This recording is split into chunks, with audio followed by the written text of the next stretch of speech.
अगर तू सीरियस है 95 प्लस लाने के लिए तो तुझे ये क्वेश्चन तो करके ही जाना पड़ेगा ना। मेरी हर एक रील तुझे क्लोज लेके जा रही है 100 आउट ऑफ 100 के लिए, ये बात ध्यान रखियो। अगर रील पूरी नहीं देखनी, नॉट अ प्रॉब्लम, सिर्फ उसके क्वेश्चन देख और क्वेश्चन कर। चुन चुन के क्वेश्चन ला रहा हूं, सिर्फ क्वेश्चन देख के चाहे क्वेश्चन कर ले, चुन चुन के क्वेश्चन ला रहा हूं सिर्फ तेरे लिए।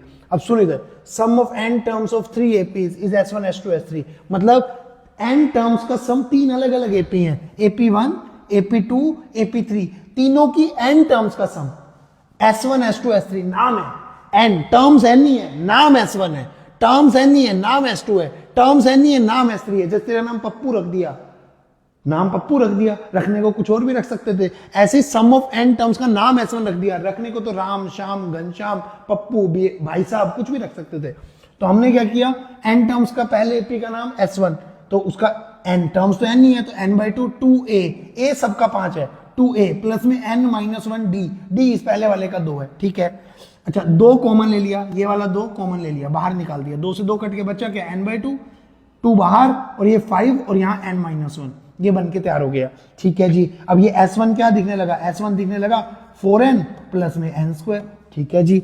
अब AP2 के सम का नाम S2, टर्म्स n/2, 2a कितना है 5 ही है सबका, n-1 इसका d 4 है। अच्छा, 2 कॉमन लेके फिर से कटवा दिया, बचा क्या 5, यहाँ बचा सिर्फ 2 तो कॉमन आ गया, 2n-2। अब जब 2n-2 होगा तो 5-2 3, यहां बचा 2n, ठीक है।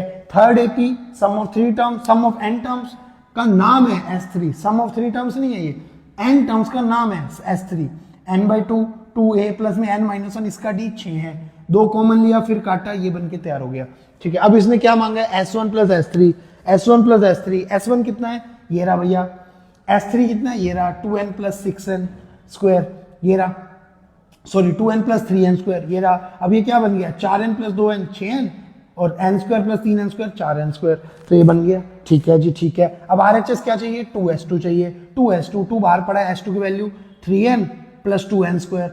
अब 2 की 3 से होगी 6n, 2 की 2 से होगी 4n स्क्वायर, दोनों सेम आ गए, वाओ, यही तो प्रूव करना। Thank you so much, reel तेरे लिए भगवान का रूप है, इसको जरूर करना है। थैंक यू सो मच, ये क्वेश्चन जरूर करके जाने हैं पेपर में। Thank you.